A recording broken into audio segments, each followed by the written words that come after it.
주님의 평안을 전합니다. 오늘의 말씀은 시편 2편입니다. 11절과 12절 말씀입니다.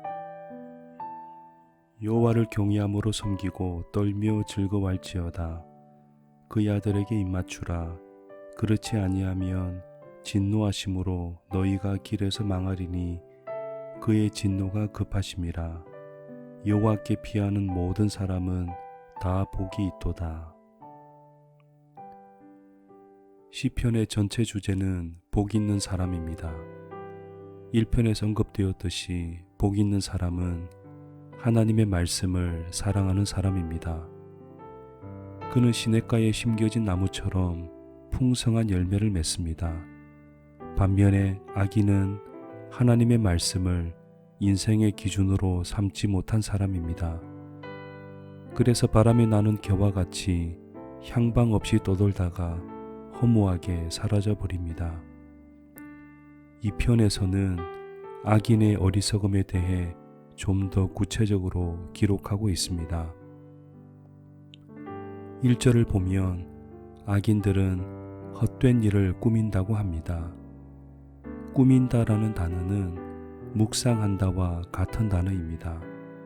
그러니까 복 있는 사람은 하나님의 말씀을 늘 묵상하지만 하나님을 경외하지 않는 사람은 헛된 일을 늘 묵상한다라는 뜻입니다.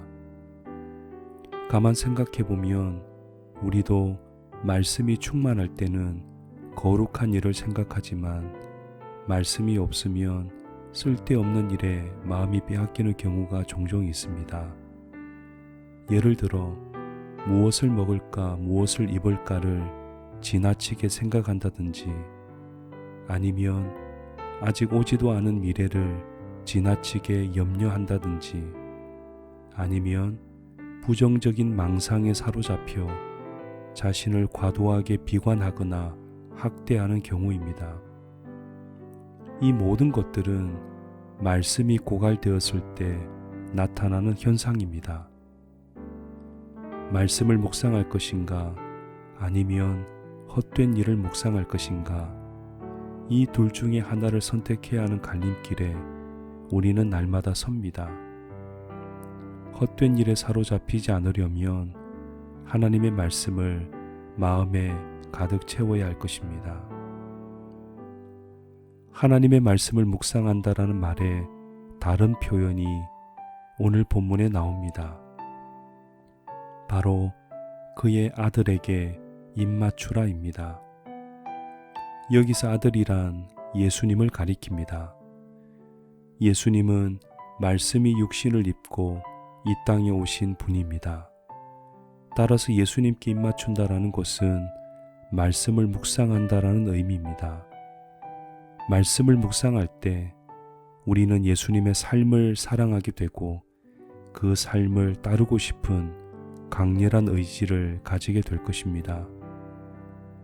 따라서 결국 복 있는 사람이란 예수님과 함께 그의 길을 따르는 사람이라 할 수 있습니다. 오늘도 헛된 일을 묵상하지 않고 말씀을 묵상하는 하루가 되길 바랍니다. 예수님과 같은 생각을 하고 같은 길을 걷는 하루가 되길 간절히 기도합니다. 자비의 주님, 복 있는 사람 되고 싶습니다. 세상의 헛된 것을 쫓아 방황하지 말게 하시고 우리의 구주이며 생명이신 예수님을 온전히 따라가는 인생 되게 하옵소서. 우리 주님 예수님의 이름으로 기도합니다. 아멘.